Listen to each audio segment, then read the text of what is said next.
Is it on? You're not sure?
We are studying the chapter titled The Evolution of the Spiritual Man, where Sri Aurobindo describes the emergence of the spirit out of mind. It is a transition in human evolution of which there is no precedent, there is no equivalent, and so necessarily there are aspects to it which are so new that we have no signposts, we have no references. And that is why this chapter is so valuable. First of all, Sri Aurobindo makes an analogy showing similarity between how mind emerges out of life. That at first mind is so heavily mixed that you cannot distinguish what is mind and what is life. They are literally life impulses which are turning towards some kind of thought, towards some kind of self-awareness, what you see in the most developed animals. But once the mental awareness comes into its own as a separate power, then it rapidly begins to organize itself. Not only that, it turns back upon life, turns back upon the body, and reshapes them into its own terms. This process is still ongoing in most of humanity, and it is a large part of our normal human life that we look at our body and we say, to be healthy, I need to clean my body. I need to eat certain types of food. I need to relate to other people, and so I need to wear proper clothes. I need to appear neat. I need to be respectful. All of these mental values which are being imposed upon the physical instincts and the life instincts and reshaping them to its terms. A large part of humanity is still not fully mentalized in its life. It is still in a semi-barbaric value system, and mind is still struggling to come into its own to make a fully mental life. Meanwhile, in the parts of humanity where the mind has already reached a kind of an acme, there is the emergence of the spirit which is taking place, and with a similar pattern. At first it is so heavily mixed in the mind's activity that you cannot separate it. You cannot distinguish what is spiritual and what is mental. And so in the portion that we read last time, Sri Aurobindo took great pains to show you the actual emergence of the spirit and the stages of emergence, to distinguish it from the mind. For example, what we saw was that in the mind itself there is a part of the consciousness that can stand back from the mind and can be experienced as a soul in mind, as if an essence of mind, or in the emotions a similar soul of emotion, or even in the body an essential. But these are not the spirit. Behind these three is something other than. And this is the key idea: other than mind, other than life, other than body. When you experience something in you which is not your mind or your emotions or your body, that's when you're beginning to touch the spiritual. But this itself, Sri Aurobindo points out, goes through stages of emergence.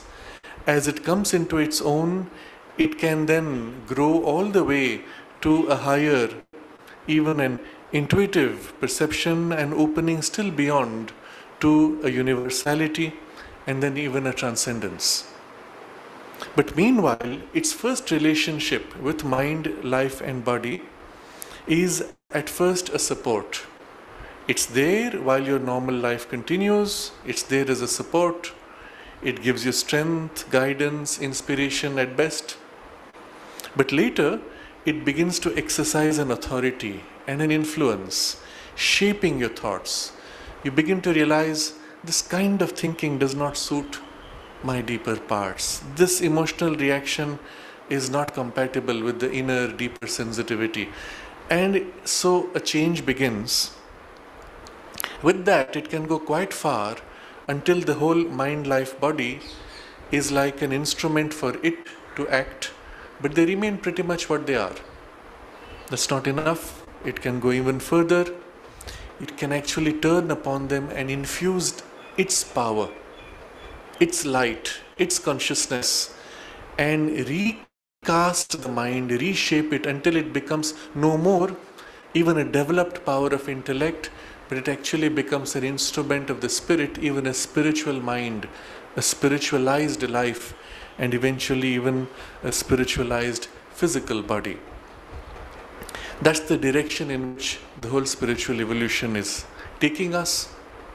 And now Sri Aurobindo comes to, having set the distinction between mind and spirit in a broad sense, he comes into details of this emergent process and the heavy mixtures which are involved in it, and particularly the forms of mind which are easy to misrepresent or misunderstand as being spiritual.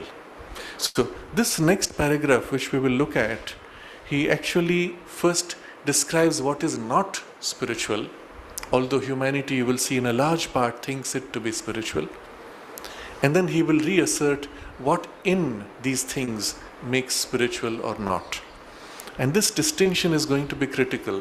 One of the most shocking elements of this description will be the painful recognition of how much of humanity is stuck thinking it is spiritual, but is stuck in merely moral or other refinements of thought or emotions.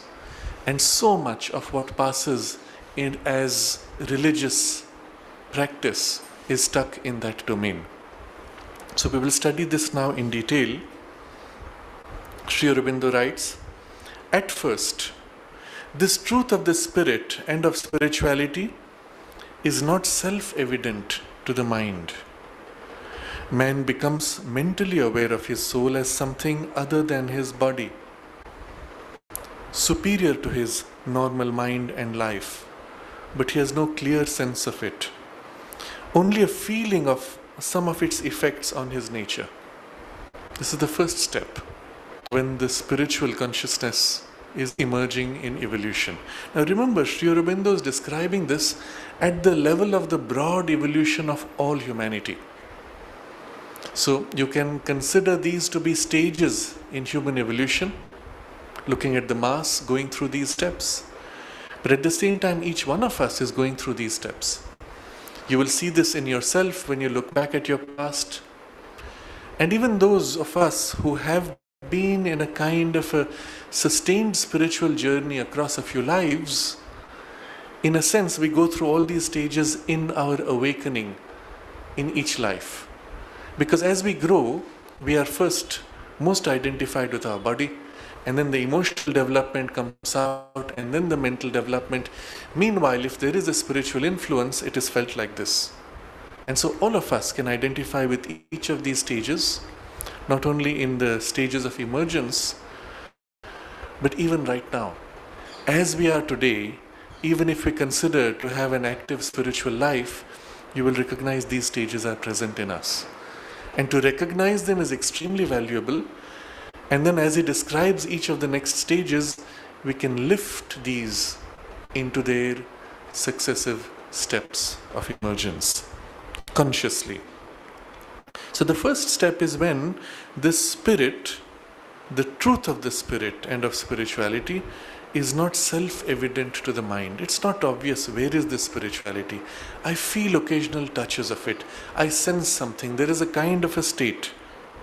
Man becomes mentally aware of his soul as something other than his body. A businessman, and there are many examples of this today, recognizing that he does not have within his power of intellect the capacity to come to a right decision under circumstances which are conflicting, will often take a call and say, let me take a few days and I will get back with a decision. Now at that point what he does, he is himself not conscious of. There is the example of somebody, I believe it was the head of the Godrej group of companies, who had next to his boardroom a meditation room. He would step out of the boardroom, go to his meditation room and do whatever thing he does, which is his meditation, and then come back and declare his decision. But what did he do in the meditation? What made him come to the clarity of the decision? He is himself not sure. All he knows is, I go into this other kind of state, and in that state somehow I know what is the right thing to do, or at least I know which is the better thing to do. At least he had a word meditation, he had a room for it. But most others may not have that recognition, but they realize they enter a kind of an altered state of awareness in which the decision is either made or is shown. Everybody successful in their own field in life has some experience of this kind. What that is, we don't quite know. The mind knows there is some other state, and that's all. Something other than his body, superior to his normal mind and life, to which he has to tap when he does not have a solution in the normal mind and life. But no clear sense, just a vague feeling of some effect. When I'm in that state, suddenly things are calm, clear, I feel good, I even feel light and uplifted. That all of these are registrations in your normal human nature of the influence of that. It is not a description of the spiritual state. Next, as these effects take a mental form or a life form, the difference is not firmly and trenchantly drawn. The soul perception does not acquire a distinct and assured independence. So now this is becoming more familiar. Perhaps every day I sit for my morning exercise, my morning meditation, contemplation. For somebody who's extremely materialistic in approach, his state of contemplation with spirit may be when he goes jogging in the morning in the park. And at that time he feels a kind of a transcendence from his littleness. While jogging, the body becomes somewhat tired and his mind is as if freed into a lightness, and he has a floating sensation and a great calm and release. I've even found some people having something of this when they're driving in the city. Somehow the fact that you're in the car and you're isolated from the sounds and noises, your body is mechanically engaged, your mind is stuck in the automatism, frees some deeper part of you and you feel this release. But whatever the form it takes, there are these frequent moments but not clearly distinguished. And now comes the problem of that, because it is so heavily mixed. Very commonly indeed, a complex of half effects of the psychic pressure on the mental and vital parts A formation mixed with mental aspiration and vital desires is mistaken for the soul, just as the separative ego is taken for the self, although the self in its true being is universal as well as individual in its essence. Or just a mixture of mental aspiration and vital enthusiasm and ardor, uplifted by some kind of strong or high belief or self-dedication or altruistic eagerness, is mistaken for spirituality. So 3 broad categories of mixture he is describing. Within each there are finer facets of the category. The first is a complex of half effects of psychic pressure. From within, the individual soul's influence is pushing forward, and there is a half effect, and there's a mix of these half effects on the mental and vital parts. So in my mind, there is some kind of a lightness, floating feeling, feeling calm, feeling quietly happy. Suddenly all the problems of the world fade away. In the emotions, suddenly I feel a great joy or some kind of a great enthusiasm for doing things better. And as a result, there's a mix, a formation mixed with mental aspiration and vital desires is mistaken for the soul. I once had this very interesting conversation. It's not something nice to share openly, but I think it's time these things should be spoken of openly, at least among those who seek a deeper spirituality. It was at one of the centers associated with Sri Aurobindo, and I had a conversation. It was in a country outside India, so many people who come for those lectures, and I said to them, I'm not very keen on returning, because it's quite one thing to share stories of the mother and Sri Aurobindo, to feel good, to experience a high, and then we go away feeling good and nothing changes. You come back the next year, it's exactly the same thing, the same people in the same way. Has there been an effort to change consciousness? Probably not, for the most of them at least. And sometimes the numbers can be large, especially if there's an Indian community, they enjoy the satsang. And then somebody there said, but you know, it keeps us going. Each of these sessions, it keeps us going for 3 or 4 months. The high that you get. But what is that high if you think about it? It kept you going for 3 or 4 months and then it went away. But what was the high? Momentarily the emotions were uplifted. Oh, you heard these beautiful stories. Generally what attracts the mind or the heart is something miraculous, something moving to the emotions, the sentiments, something which brings tears of joy, tears of some emotional upheaval, or in the mind a great clarity of a beautiful understanding or picture, or saying, oh, this is the wonderful work that Sri Aurobindo and the mother did, this is the wonderful work that is happening. You look at the forms, you feel good. And what was the good was that in this satsang, something of the inner soul's aspiration, something of its bhakti or its idealism reflected in the mind and in the emotions, lifted them up for a while. And the touch of that stays and lasts for a few months and then it fades out. But this is enough to mistake for my soul came forward. My psychic being is happy and emerges, or I have now a spiritual center that I experience. And then it fades away. And if it fades away, you know that it was not it. Then obviously it was a reflection of it. And what did you do after that? When it came forward, you enjoyed the immersion of that. Again, another example is, I was with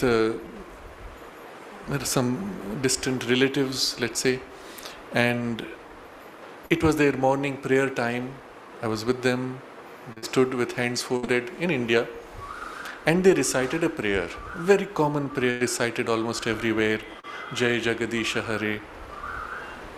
And initially, as they were reciting it, one could feel a concentration, an invocation, an aspiration, lifting the whole mood, the environment. And then as they went on, after 3 or 4 lines of the verse, one of them started clapping. And then the others joined in. And then the body started moving with the clapping.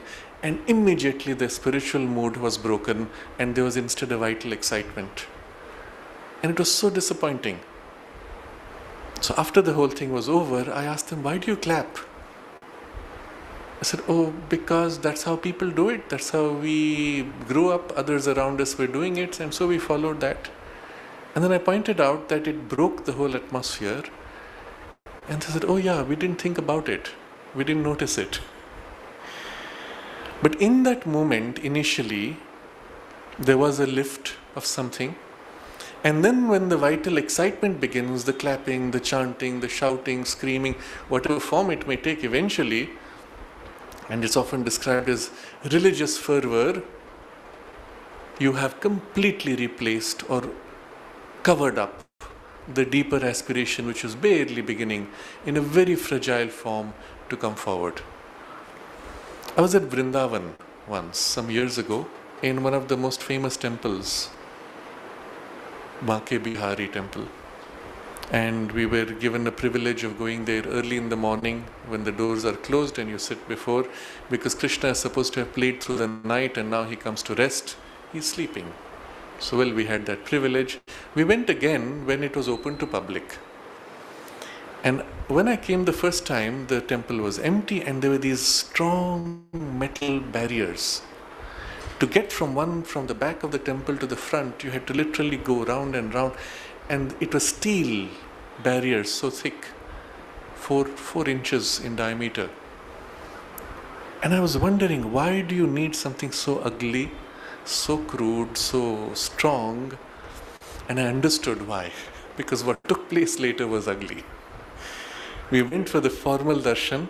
The place was full, but because we were part of the special group, we were allowed to stand in front. And then as they were chanting, the temple doors open, the sanctum sanctorum is exposed. Behind there was a huge surge of people, a few hundred people, pushing hard on each other, pushing against the barrier. Literally you could see the steel bending and shouting and screaming in whatever fervor. And well, I was curious to see the form of the idol, so I kind of came up, I stood up, I was tall, and the lady behind me rammed me down forcefully, clung at me, dragged me down literally. It was so violent, so ugly, so crude. And the steel barriers were, well, I suppose, meant to contain that.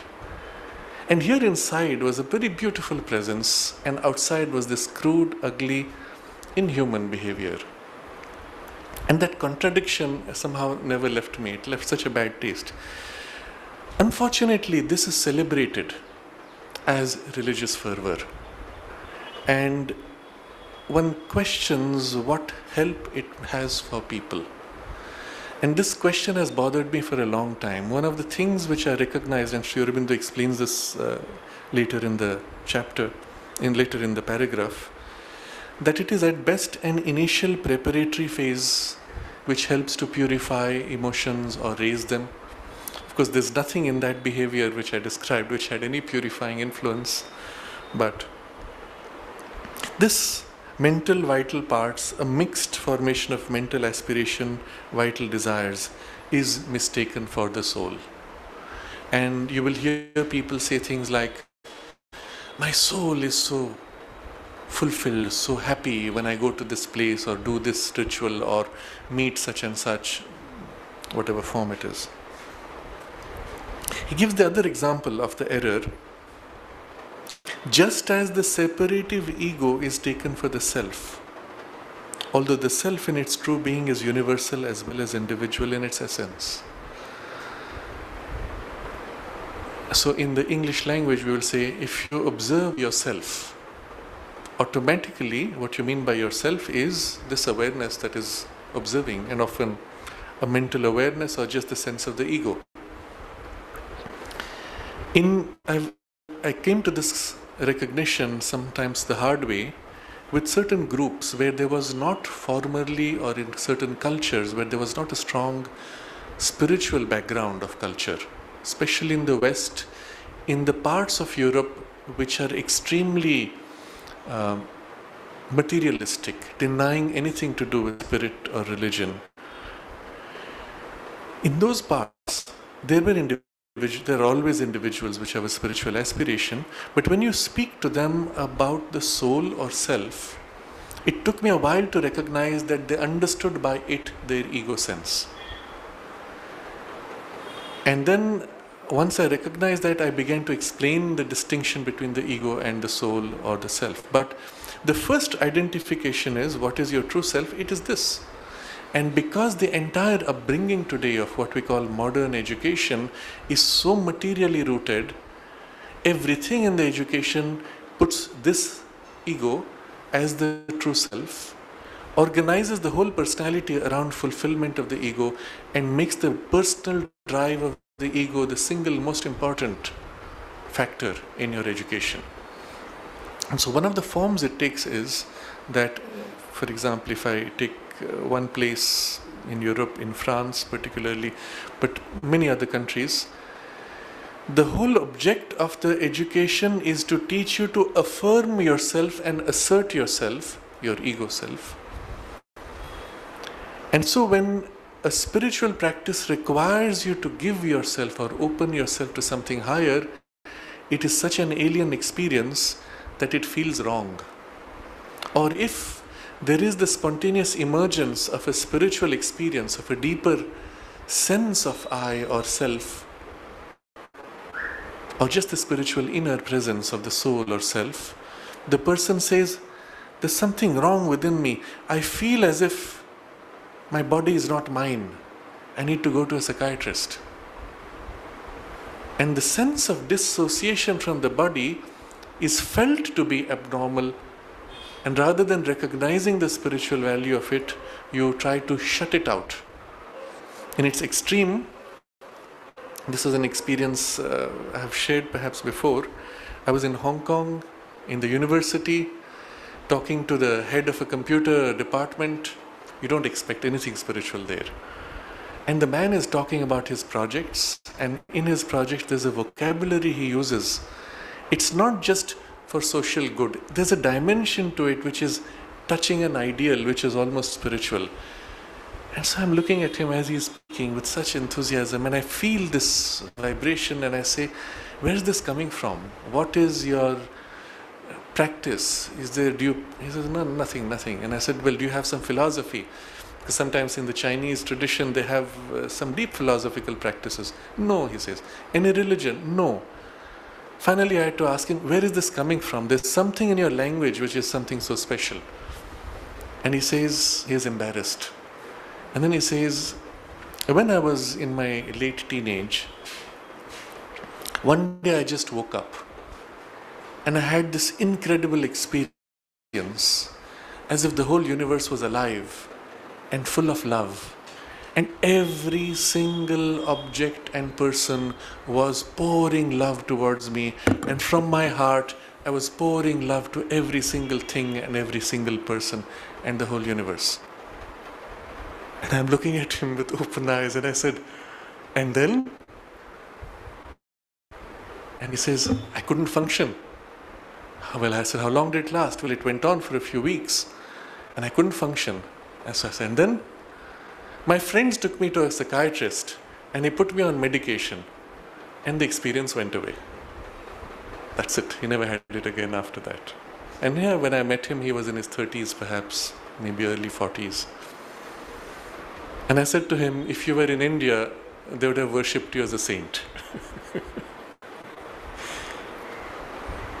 But the moment you have identified your ego as your true self, any experience of something deeper which is non-egocentric is felt as an aberration. And you experience something which destabilizes the false sense of I. And rather than recognizing the true value of it, you now try to undo it. You try to break out of what is now emerging. This is so unfortunate. It is the easiest way by which the forces that want to prevent the emergence of the spiritual can spoil the work, precisely by giving this false focus of the ego as the self. Or, third category, just a mixture of mental aspiration and vital enthusiasm and ardor, uplifted by some kind of strong or high belief or self-dedication or altruistic eagerness. So, subcategories within this. But what is the common feature here? Mental aspiration and vital enthusiasm. I want to do good in the world. I want to create a space where everyone can be happy. I want to create a school where children can grow to find their soul, live by their deeper values, whatever words you like. Although you don't know what that word means, but it means for you some ideal. And so there's this mixture, and within that mixture is this uplift of a strong or high belief. The belief can be inculcated from childhood. From my childhood, my grandmother taught me that if you do good, then God will reward you at every step, suppose. Or if you spread happiness, happiness will come to you. Or the universe is there to help you. Some belief like that. And you've got that belief.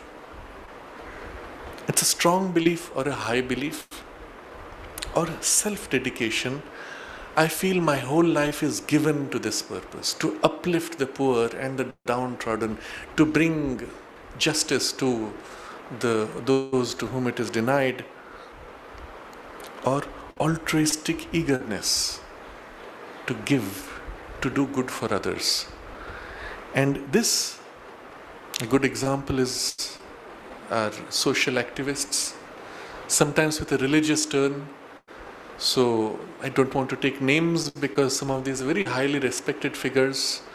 There is one who went into politics, and maybe perhaps it's time to take names.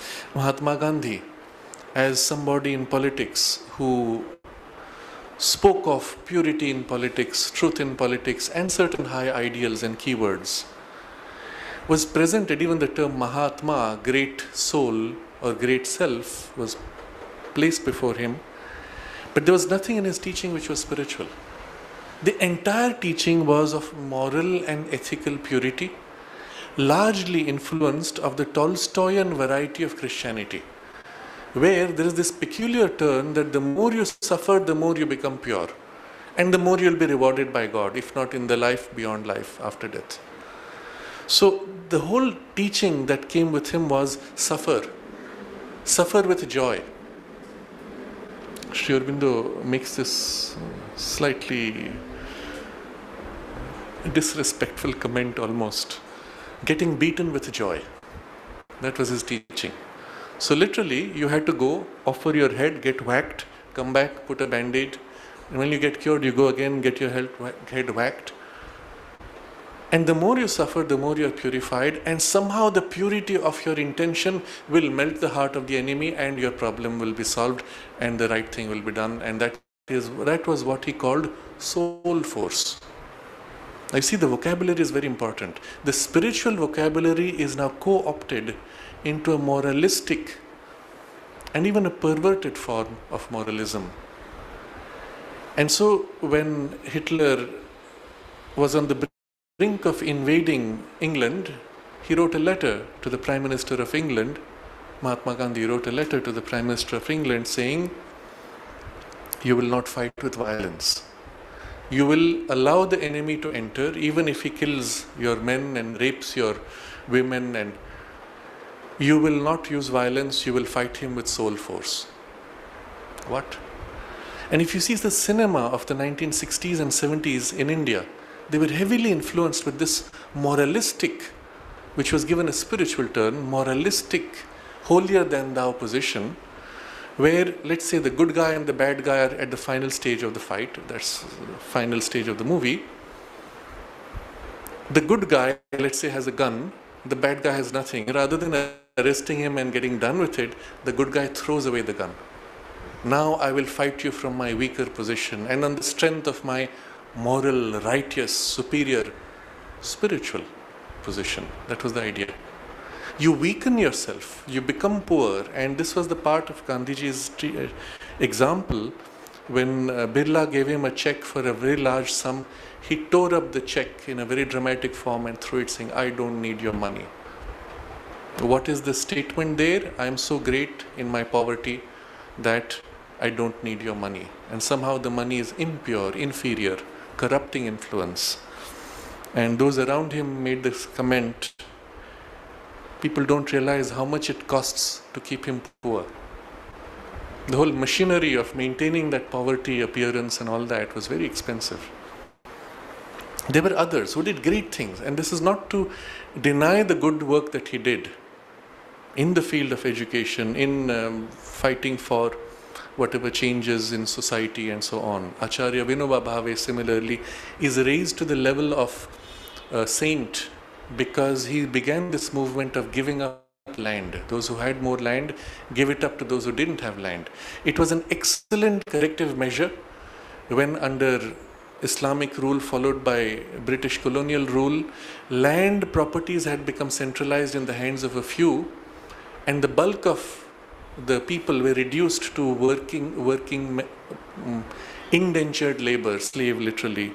And so the reversal of that process was a necessary part, but it was a social change. It was an economic change. It did not have any spiritual value in itself. Or at best preparatory as a purification of your emotions, and your narrow egocentric selfishness becomes less egocentric. But again, at best a preparation for a spiritual, but not spiritual in itself. But people would deal with him as if a great spiritual worker, or spiritual figure.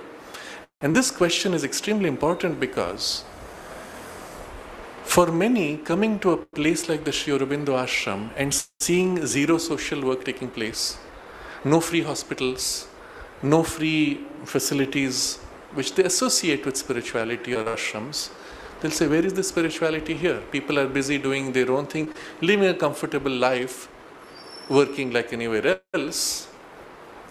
Some of them have mobile phones and televisions. Where's the poverty which would make it spiritual? And so if they go with that idea, of course they're disappointed. On the other hand, anybody who builds a huge movement, open an orphanage, open a hospital, run free service for poor people, and you're raised as at the level of a spiritual, saintly person. And of course, if you look at the way the system works, and I've seen this in many cases, you open an orphanage, that's the easiest way to raise money, and the orphans you've got become your free workers for your institution. And so there is a very deep selfish motive in the whole thing. And the altruism that is presented as the face is not quite what it is. And Sri Aurobindo makes this observation elsewhere in the Synthesis of Yoga. He says, this altruism is one of the most extreme forms of egoism, because it is about how great I am in the very fact that I am so generous. Or it masks in this way, puts up this appearance, I am looking after so many downtrodden, but secretly that's my free service workers base for my institution to be built up. And of course they are your first disciples because they're so grateful to you, and you make sure they're reminded of it. And so that's how they build a movement. I'm giving these examples because you will find so many today and it's so common. But none of this has any element of spirituality in itself. Of course, somebody with spirituality may be driven to social work. That's a different story. So, a mixture of mental aspiration, vital enthusiasm and ardor uplifted by some kind of strong or high belief or self-dedication or altruistic eagerness is mistaken for spirituality. A very large part of what goes under the name of spirituality today is only this. But this vagueness and these confusions are inevitable as a temporary stage of the evolution, which, because ignorance is its starting point and the whole stamp of our first nature, must necessarily begin with an imperfect intuitive perception and an instinctive urge or seeking without any acquired experience or clear knowledge. So straight away the justification for this mixture is given. Vagueness, confusion, because we start with an ignorance. You're aiming towards a higher knowledge, but your starting point is an ignorance. And so the whole stamp of your initial movement will be this mixture. Imperfect intuitive perception and an instinctive urge or seeking without experience or clear knowledge. This is the problem. So within you there's an intuition. You feel that somehow in working for others, I'm opening myself to the divine in everybody. I'm serving the divine in everyone. That's the deeper truth of the intuition. But it is mixed and very quickly reduces itself to social service. By doing good, by bringing a smile on the face of somebody, I will serve God. And well, but you're not really doing anything of spiritual value. In our ashram, somebody at a very senior position of the administration who had never bothered to read Sri Aurobindo much, didn't have much developed mind even, who grew up as a child in the ashram but had somehow by some accident of circumstances got to a position of power, very influential, would make these facile statements. And it was at a time when large numbers of people began. It was 1993, 94, 95. Large numbers of tourists began to be herded to the ashram. Somebody had put the ashram on the tourist map in Chennai and thinking he was doing good. The result was busloads of people would come because that was the route they had to go from this temple to the next, and somewhere along the way, Sri Aurobindo ashram. So they would stop, people would come down, they needed to use the toilet and they would go to the ashram for that. And they would be herded around the samadhi. Someone would ask, who is this, what is this, who is Aurobindo, who is mother, which mother, Mother Teresa? Huge confusion and mixture. So many in the ashram experienced the huge dilution that came with that. And here was this person in authority who made this facile statement. Even if one person is touched out of the thousands, it is worthwhile. Now you can see behind that there is an intuition. And that's what gives to this perversion a justification. That yes, if one person awakes, any effort you make is worthwhile. But look at the form it takes. 1,000 people will destroy something good in the hope that one person may be awakened. No, it's not true. If somebody was ready to be awakened, they would find their way somehow. You do not need to herd 1,000 people and destroy something so precious in the process. But this is how an imperfect intuition gives to this mix of mind or emotion, sentimental values, a touch of something true, and you catch that part truth, not recognizing the huge falsehood that comes with it. So imperfect intuitive perception. This is the first cause of this error. The second is instinctive urge or seeking without acquired experience or clear knowledge. Something within me wants to do. What can I do? Do something. So this is another style you will see, and again our ashram has been a victim of this. It was, I believe it was 1990s again, when many of these mixed elements came in, and it was at that time the 100th anniversary or 50th anniversary of some event. Maybe it was 50th anniversary of, doesn't matter. So here's an anniversary, 50th anniversary or 100th anniversary. What do? Do something. What can you do? Everything is pretty much as it should be. Well, let's dig up the footpath and replace it with more fancy tiles. As an example, I want to do good. I want to do something. What can I do? There's nothing to be done. So you will see if you go to the temple in Jagannath temple in Puri, old stones, and they're actually very beautiful. Some of them are 800 or 1,000 years old. You walk on them, you can feel something of that, something which it carries. And then every now and then a garish marble plaque fixed in the foot with the name of somebody, donated by so and so. And of course, you're walking on it. And I asked him, why do they do this? What do they do with the old stones? If they're throwing away. He said, they throw it away. I said, I would like to take one back, They throw it away to put with a modern, new, fresh marble piece offered by a devotee. And the idea behind, my name will have so many thousands of devotees or millions of devotees walking over it, I will be blessed by their feet. Now again, you see, it's so ridiculous when you think of it rationally. But if you allow a sentimentality to enter into it, I am made so humble by the feet of 1 million people stepping, and they are devotees, and somehow I am less than them, I am blessed by them. Again, you see a glimpse of something which might be true, but it's so heavily mixed that it becomes ridiculously false. And there is no real acquired experience or clear knowledge, but an urge to do, I want to help. And so many temples, old temples, they have replaced the walls or covered it with modern tiles. In the ashram guest house where Sri Aurobindo, he would walk in the open veranda on the first floor, and the bricks which were the flooring got worn out from his walking. A groove had formed from his walking. He was walking so much and in deep meditation. Now anybody with some sensitivity would say, this is so precious, let's protect it.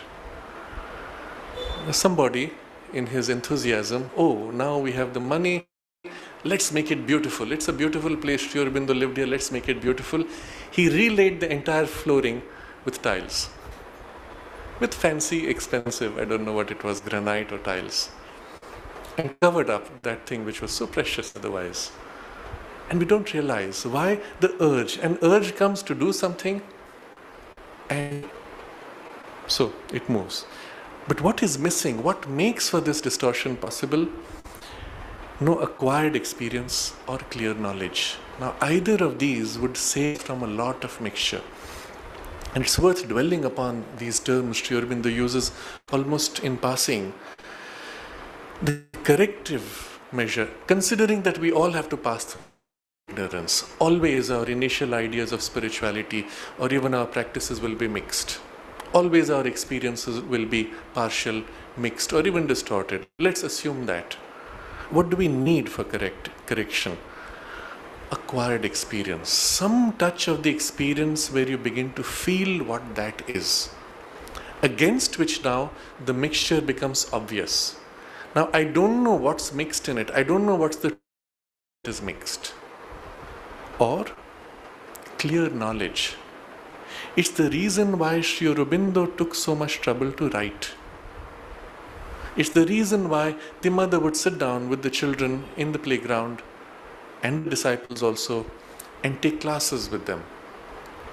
So in the beginning of her classes, she made this observation that over the next few years, I will be taking you through a process of graded training for what you need to do to awaken to a spiritual life. 5 years down, somebody asks mother, 5 years have passed. Every Wednesday she's having classes. Somebody asks mother, Mother, you told us in the beginning that you'll give us this training. When are you going to start? And of course she says, that's what I've been doing all this while. But of course the way she did it didn't match their expectation of what training would be. They thought training would be, now you will sit down, concentrate like this, breathe like this, swing your arms up and down or move them this way, and that's how you will get your spiritual experience or whatever. And instead she was speaking of how you can become conscious, you can observe, train your mind, organize your thoughts and become conscious of the deeper presence. Meanwhile, she's imprinting the experience into you. And if you're not conscious of what's happening, well, so clear knowledge, not mixed knowledge. Again, the mixed knowledge is one of the most dangerous things. And unfortunately, it has taken so many people off track. And we come across so many who with genuine spiritual aspiration get sucked into the mixture. One such, and again I will take names, is is the mixture which takes place from many of the mixed spiritual vital teachings. One such very famous in recent times was someone who went by the name Acharya Rajneesh. Later he called himself Osho.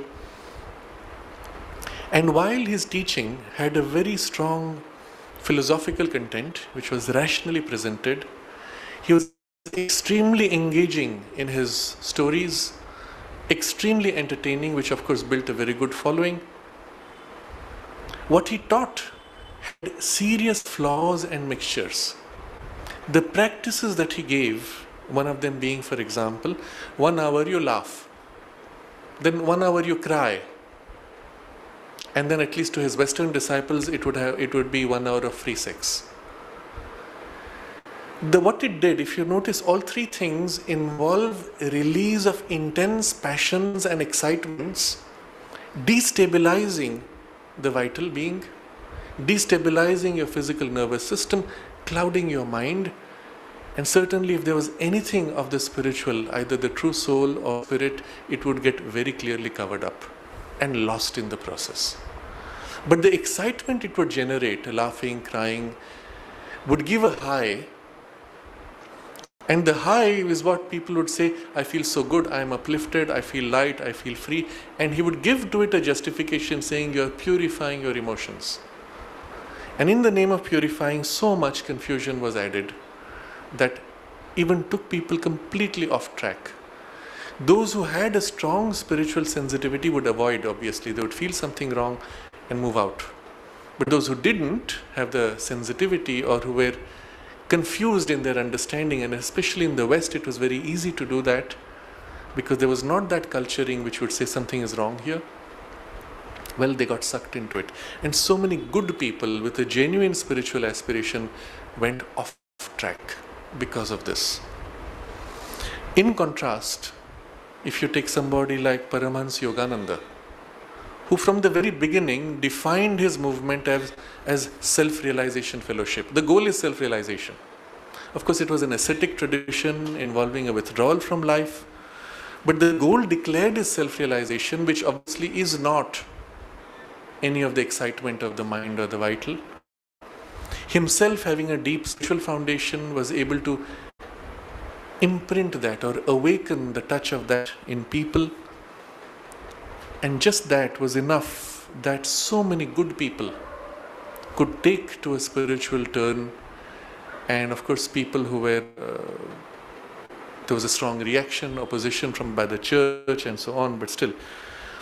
I'm giving these examples, taking names, because one has to begin to distinguish more and more. There are other movements today, very popular, having followings in the millions, either associated with a miracle.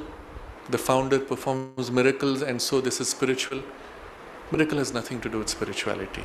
Anybody engaging with a vital being in a pact can produce a miracle. It does not mean there is any spiritual growth. On the contrary, most people who would have a deep spiritual base would avoid miracles for the simple reason that somebody with no spirituality can perform a miracle and imitate you. Let's say somebody with a spiritual power could, let's say, read your mind or materialize an object. Suppose even that were true. And it would not be a spiritual power to begin with. Somebody else, by a vital being and a tantric process, could acquire the same capacity. How would you distinguish between the two? You cannot. And therefore, those who are spiritually rooted will not get into any phenomena which could be replicated or imitated by something inferior. The mother made it a point to state this in so many words that she will never contact people through automatic writing or through channelings or through pendulums or any of these methods. Why? Because all of them can be imitated, all of them can be produced by any being of the lower gradations of vital worlds. And she said the only pure part of you which they cannot imitate, nobody can infiltrate or mix in, is your psychic center. And so she said, I will only communicate through your psychic center. Which means for you, if you wish to have that contact with the mother and receive her guidance directly, well, you have to make the effort to go behind your emotions, behind your thoughts, become conscious of that deeper, true presence of the soul. And it is only in the purity and stillness of that presence that you will receive the true guidance. And I use these two words. I did not use the word joy or bhakti or devotion of the soul, because those are mixed with emotions and you could imitate, the emotions could imitate them. But the purity and stillness are two things the emotions cannot easily imitate. And it is precisely in that you receive very quietly the gentle, spontaneous, deep awareness, and you know. And it is in the intimacy of that closeness with the mother, felt in that part, the purest part of you, that you can have this pure receptivity and communication. While on the subject, even to warn, people go to the samadhi and a flash of an image comes, or they hear a word or a sound and they say, it happened at the samadhi, so it must be a message from the mother. And mother warned about this. She said, that's precisely where the mischievous beings would try to send you a message, because you are most open and most vulnerable. But the form in which it came is essentially unreliable, because anybody could do it. Any being, even a human being sitting next to you having a strong thought formation, you could catch it. And so it means nothing. It is only true if it comes from deep within, or occasionally when it may come in such a form, when you have the confirmation of the deeper psychic sensitivity that says, yes, this was a true experience. And you will feel it deep within, and there will be no doubt. So what is missing, which allows this mixture, is the lack of acquired experience or clear knowledge. Now, just these statements which we have gone through, which the mother has made explicitly, Sri Aurobindo has described, is a part of the clear knowledge, which is an automatic warning for you, that you will not get stuck in these things easily, recognizing what it is and how it works. Now, Sri Aurobindo continues how the mixture now further develops. Even the formations which are the first effects of the perception or urge, or the first indices of a spiritual evolution, must inevitably be of this incomplete and tentative nature. So we shall not reject the mixtures just because they are like this. They are our first step. But what are the forms in which it takes place? The first effects of the perception, you perceive something. There's kind of a presence. At the top of the mountain, I look down and I feel somehow I forget myself. But it mixes in with other things. Urge, something within you rises. I wish there was something more beautiful, more true. Or first indices of spiritual evolution. With that is often the first indice is one of a deep calm or peace, or a kind of a quiet detachment which is unaffected. Or sometimes even for some people it may take the form of an illumination or an awakening to something which is clearer, deeper, truer. All will have this incomplete and tentative nature. But the error so created comes very much in the way of a true understanding, and it must therefore be emphasized that spirituality is not, and he gives a list of things. So this initial error, we accept that it happens, but it prevents the true understanding, and that's why this text is so important. What is spirituality not? So he says, it must therefore be emphasized that spirituality is not, first, a high intellectuality. Then, I'll read the whole thing and then we'll come back. Not idealism, not an ethical turn of mind, or moral purity and austerity, not religiosity or an ardent and exalted emotional fervor, not even a compound of all these excellent things. Sri Aurobindo is saying these are all excellent things, but they are not spirituality. A mental belief, creed or faith, an emotional aspiration, a regulation of conduct according to religious or ethical formula are not spiritual achievement and experience. These things are of considerable value to mind and life. They are of value to the spiritual evolution itself as preparatory movements, disciplining, purifying, or giving a suitable form to the nature, but they still belong to the mental evolution. Okay, so we have read the whole thing, now we go back and look at each of those things. We will recognize in what way they are helpful as a discipline, as a purifying or giving form to our nature. But they are part of the mental evolution which is still incomplete. So first, spirituality is not high intellectuality. People sit down and give lectures, they give talks about spiritual things. They will read certain texts and explain what the meaning of those texts is.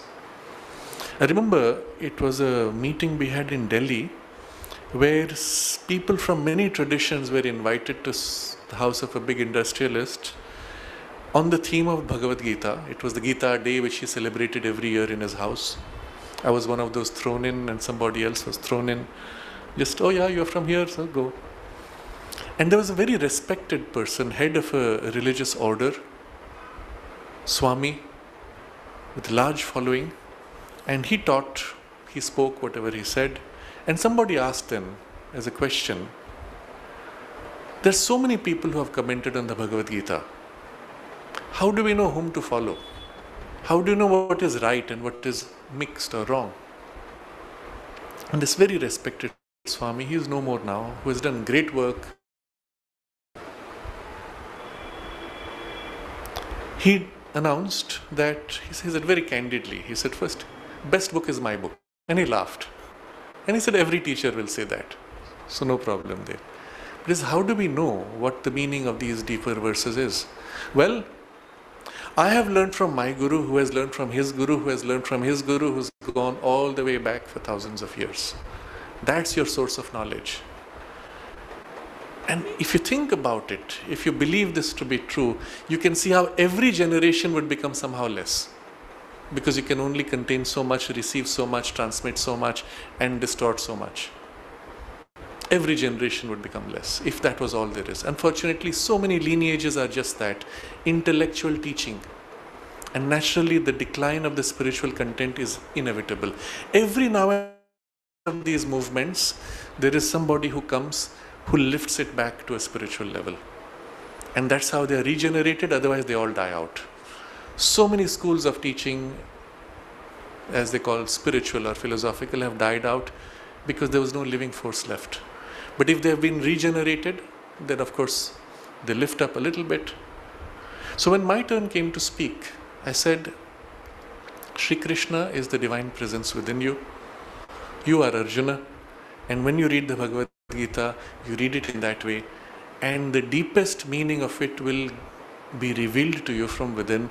That's the most true and the most complete source that you can get. All human sources will have their limitations and defects. And unfortunately, the senior monk was very unhappy with that. And afterwards, he would avoid me. When we met many times on occasions, he would avoid me and avoid interaction. He was upset about it. But then it made me realize, I asked more about his movement. They have no meditation. They have no spiritual practice of that kind which involves concentrating on a spiritual presence. Their teaching was, you study the scriptures, and that is how you will awaken to the spiritual truth of it.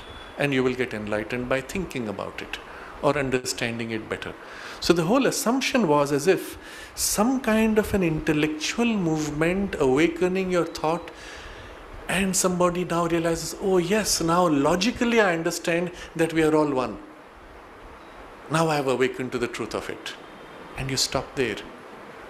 And I've seen people in that lineage who give lectures, who preach, and who will say, actually, I have come to the realization of oneness.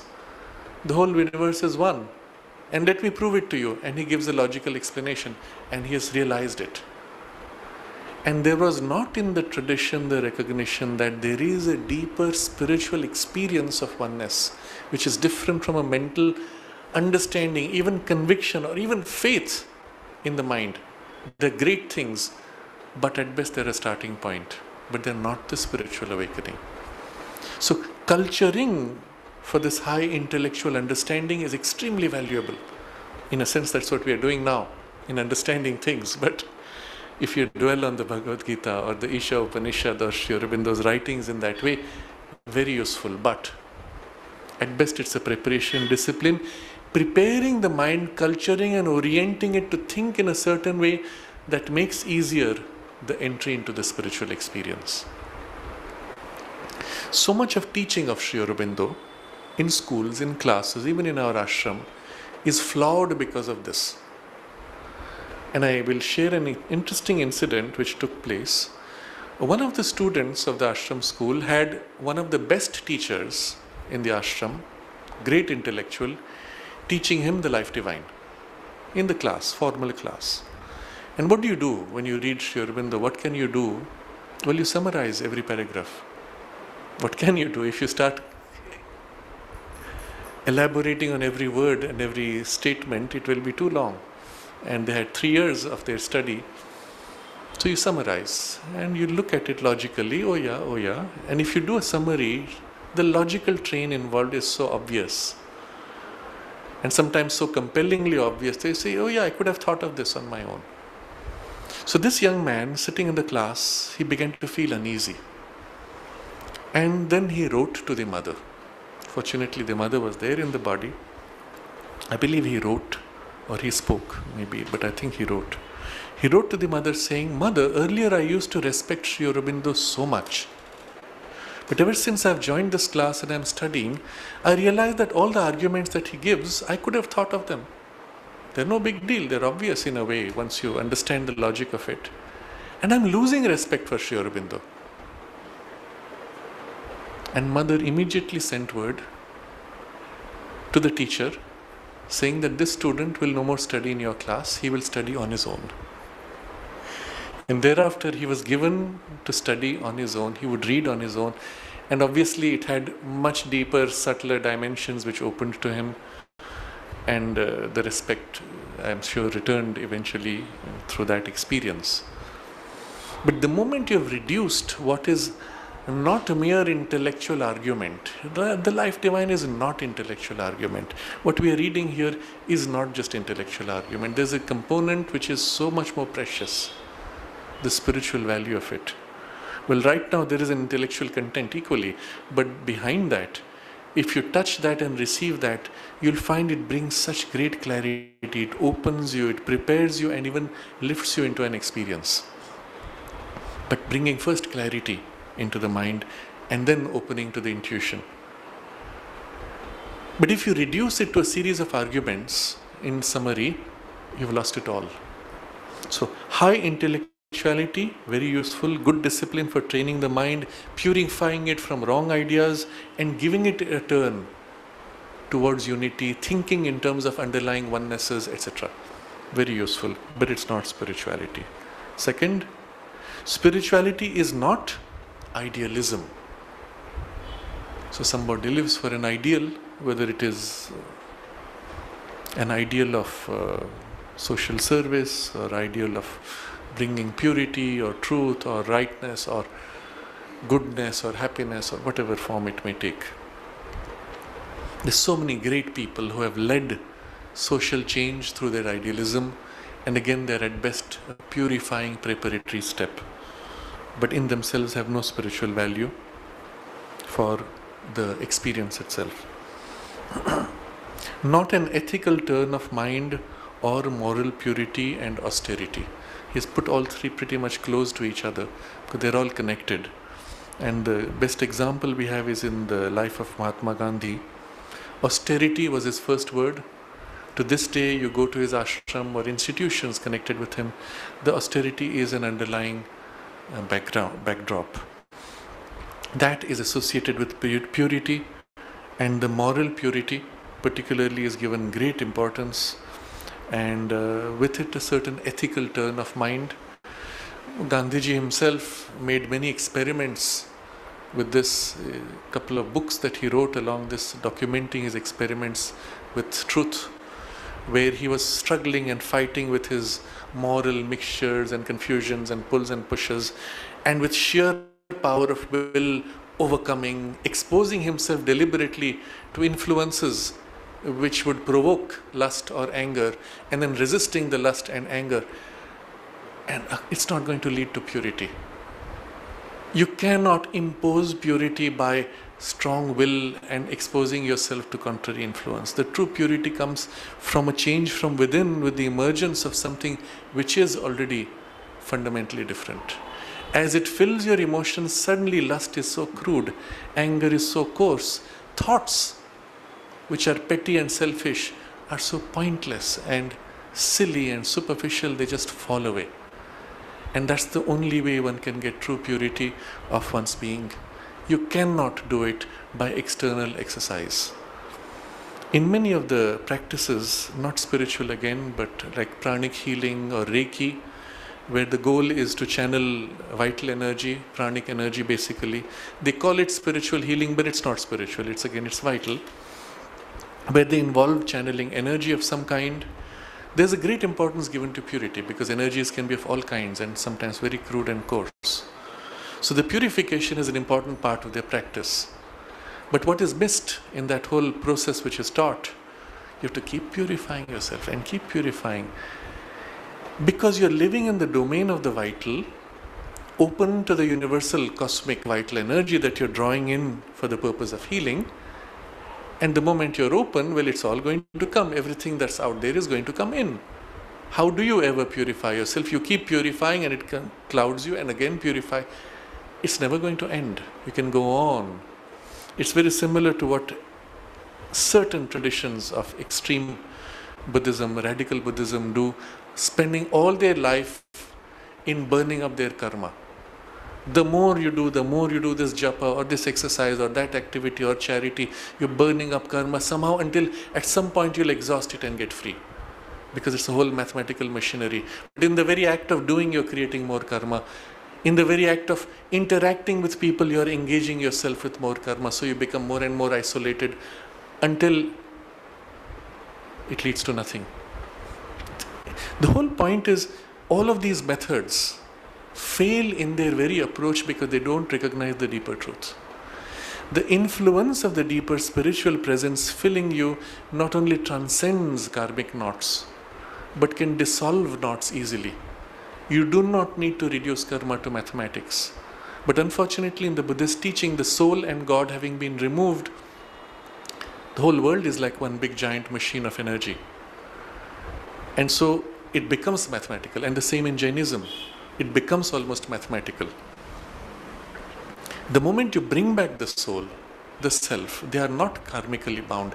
They are free always, and their action on the karma can freely dissolve a karma or turn a negative karma into a positive karma and make a good use out of it. Here's an energy waiting to be released, currently stuck in a negative form. Will you turn it to give a positive form? An energy which was destructive can be turned into an energy which is protective. And it can be done by the action of the self or the soul. And the purification similarly cannot be done as long as you live in a consciousness which is part of the universal ocean of mixture. It's only when the inner spiritual consciousness fills and purifies from within that the things which are contrary to it have no hook, they cannot stay, and they simply pass. Even if they pass through you, they don't touch you.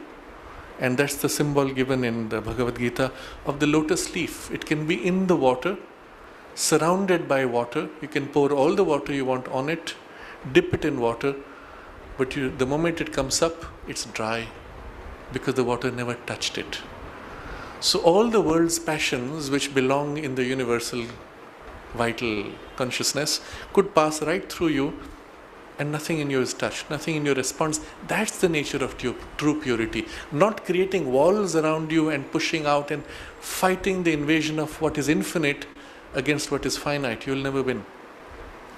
So I'm pointing to each of these things to show you the error of that understanding, and especially when one takes to the ethical and moral purification, there's only so much you can do on the strength of your personal will.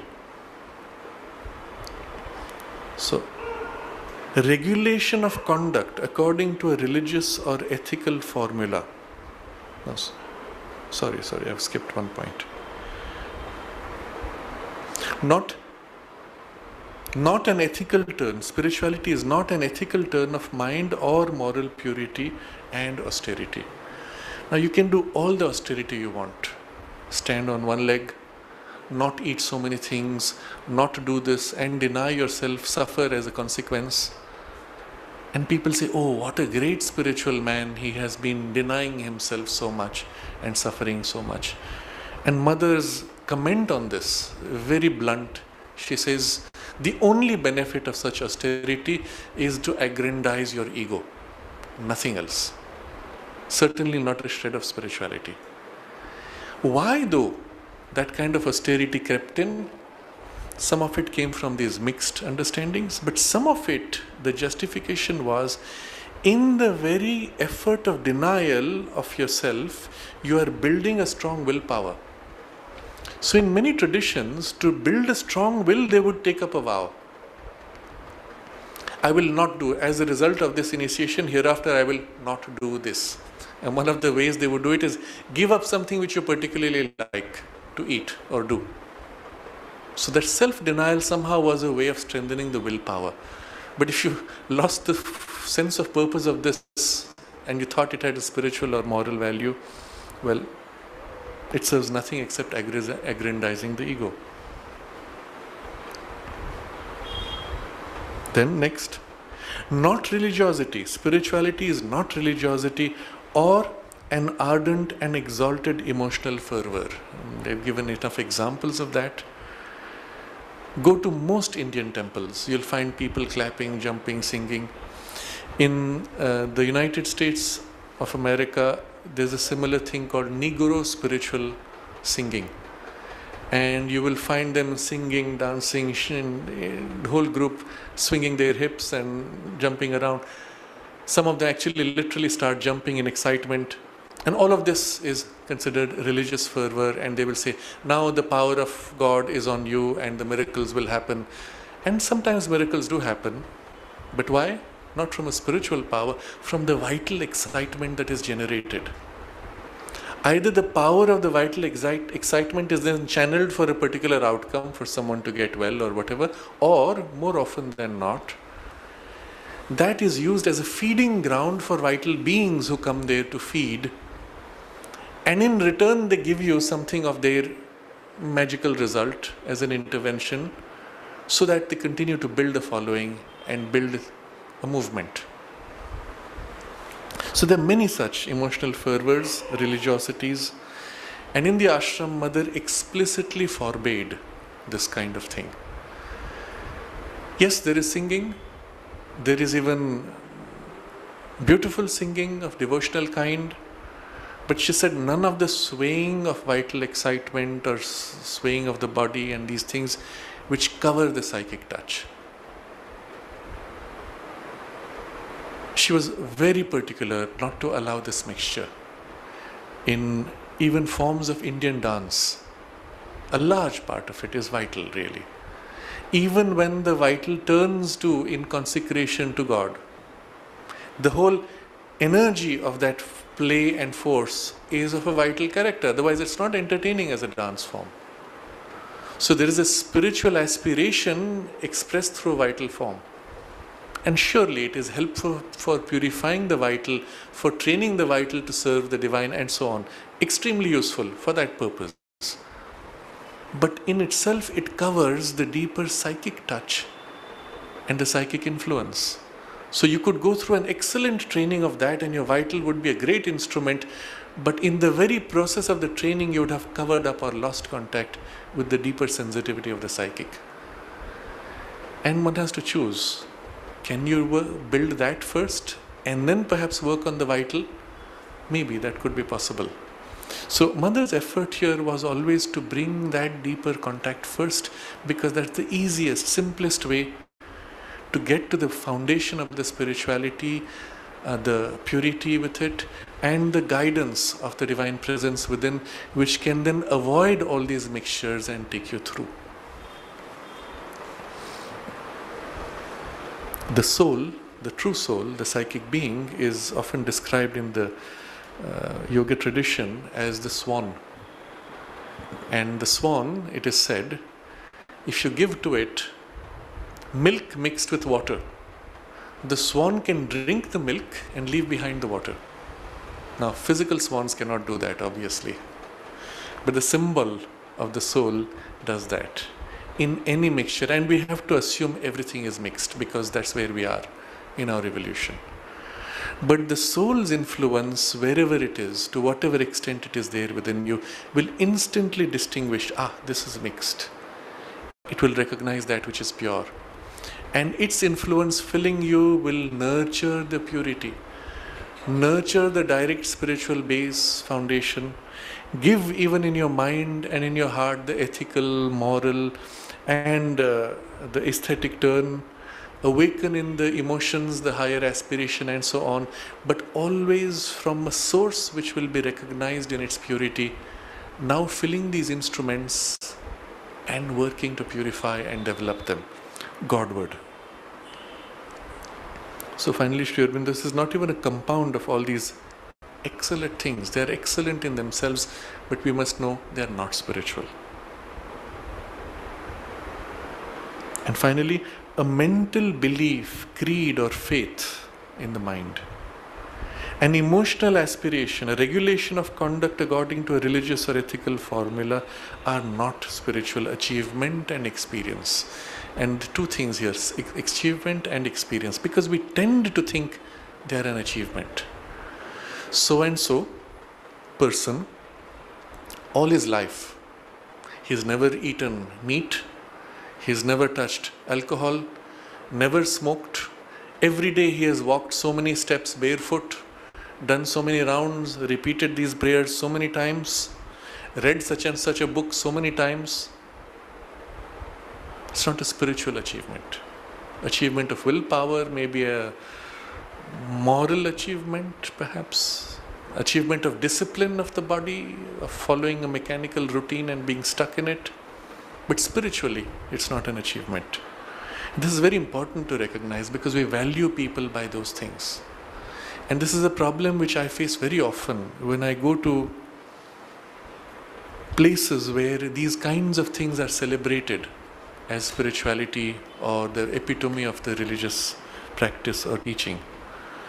And I've been to places, monasteries of different traditions, lines of monks, priests, trainees sitting, body shaking as they move, because after a while when you breathe in rhythm with the words, your body starts moving and then it gets amplified and then they all are moving in synchronization, an entire line of people going. You look at them, look at the consciousness, their mind is wandering elsewhere while they are repeating mechanically. There's nothing of the feeling felt, just a mechanical routine. In certain countries like in Thailand, Cambodia, they put children in monasteries because free education, free food, because of extreme poverty. All the children go through that education. It's extremely good for a moral turn of the nature. It teaches them to become non-violent, to become caring for others and so on. It has enormously impacted the value of that culture. It is such a beautiful culture. But in itself, it has not opened to the spirituality. If such a person with a moral base, with an ethical clarity, with a high intellectual training and development, with a certain emotional self-giving and dedication, where to turn to spirituality and enter a spiritual practice or experience, perhaps you would have a vessel which would be very effective in whatever it seeks, depending on the kind of training. Sometimes the training itself binds you so deeply into the form of the training that you're unable to enter the spiritual. The person who has gone into that mechanical thing for a few years, if you tell him now let go of all this, Simply immerse yourself in the spiritual presence. And he says, but I feel empty, I feel pointless, I have to do something. And the form so binds that they're unable to get to something deeper, or whatever deeper experience comes, they have to fit it into the form. But if it has not been done in such a narrow and rigid way, and a basic culturing has been done, which should be part of our educational system, giving a spiritual orientation to the thought and the emotions and even the body, then such a person entering the spiritual life and a spiritual pursuit would have an enormous ease and rapidity of awakening. So this is how the mother defined the object of the school in the ashram. She said, the children should be helped to grow into straightforward, frank, upright, honorable human beings, ready to develop into divine nature. The last part is interesting. Ready to develop, not necessarily that they have done anything of the spiritual. Straightforward, frank, upright, honorable. If you think about all these four words, what it represents is a transparency, where you are not deceiving yourself. And unfortunately, when you teach methods, systems, following the groove, wake up at this time, do these practices, unfortunately the side effect is a kind of a self-deception. I have done so much, and so I must be more great. I must be more developed. And so mother actually went so far as to say, I have not put any regulations, any rules, any routines that they have to follow, not even waking up at a fixed time or going to the samadhi and so on, not even repeating any words, not even sitting for meditation, not even saying good morning, not even being polite, because she said the moment you teach something, people will do it, and the very act of pretense will create a first layer of self-deception. I would rather, she said, that they are completely honest with themselves. If they are crude, they behave crude, but with no self-deception or covering of pretense of sophistication, hiding the crudeness behind. So if they are transparent, honest, straightforward for what they are, and from there they turn to something higher as an ideal, or even to her, because they were meeting her every day at that point, she could work upon them, take that as raw material and shape it and lift it. And to the extent they came like this, she was able to do it successfully. So she preferred, she said, that you come not as this little angelic being, deceptive, hiding, putting the best part of yourself in front, but you come as you are, bared, with all your good and bad parts equally exposed and open to her, and she could fill you with her light and purify and clear everything. I'm dwelling on this in the context of this discussion because you can see how much more valuable such an approach could be if that was your goal. That we stand before the divine in whatever form, manner that we relate to the divine, in whatever space that we feel the connection most directly. Bare ourselves entirely, as thoroughly as you can, without judgment of what is good and bad or ugly within you. This is how it is. And open yourself and invoke her presence, her light, her force to work in you to change it. First illumine with her light, work with her force to change and to liberate from the limitations, and fill you with her love. And what you will receive will be so much more valuable, and in a single contact of emergence in the divine, so much more will be done spiritually in terms of growth of consciousness.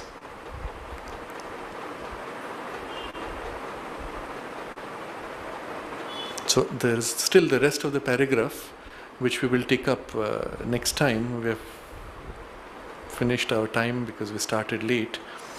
But I'll just read it so that it completes the thought.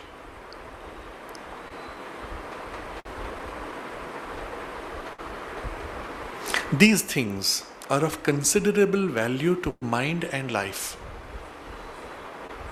They are of value to the spiritual evolution itself as preparatory movements, disciplining, purifying, or giving a suitable form to the nature.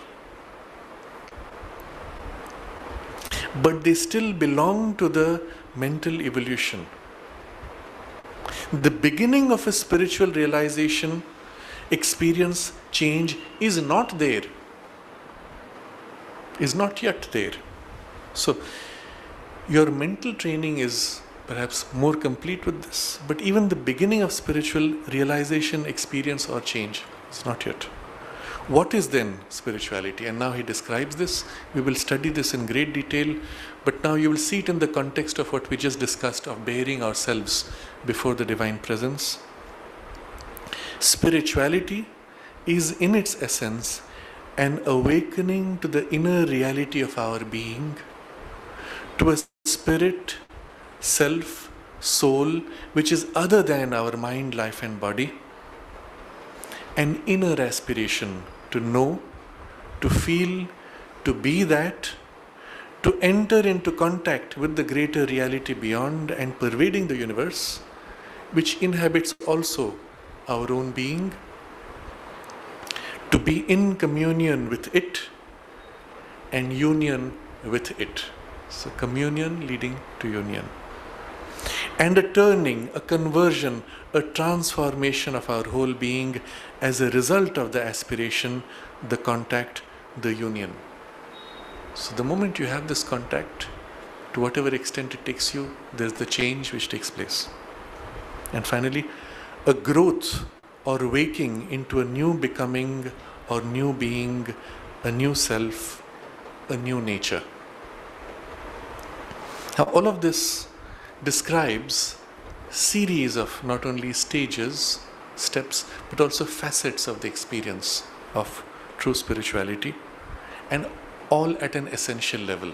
So we will dwell upon each of these. Next time we will look at how these things can be nurtured and cultivated in our daily life and routine as steps.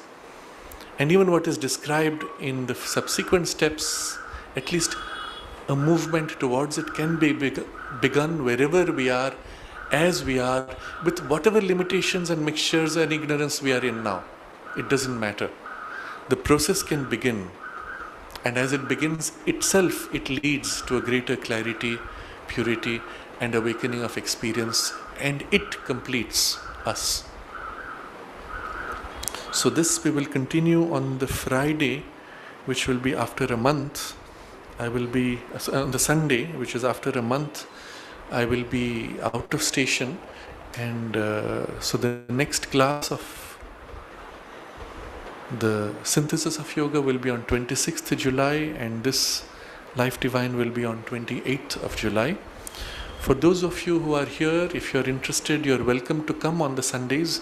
We will have a video of other talks as a way of maintaining the concentration and the mood of the study, because these studies are extremely helpful not only for our deeper understanding but also for the uplift in the consciousness that they bring into us, that they touch not only the mind, not only the heart, not only something of our senses in their perception, but most importantly they awaken a deeper intuitive perception, some part deep within us that recognizes the truth of it and recognizes the deeper reality, and aligning to it, that becomes the point of contact through which the experience begins to emerge and grow in us.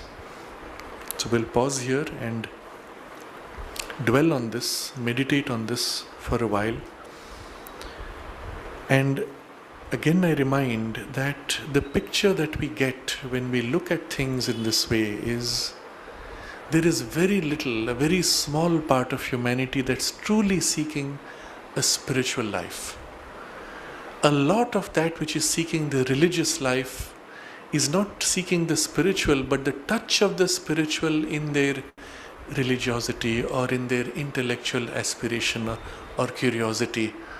A need for just a little bit, and Sri Aurobindo uses the word a modicum, a tiny amount.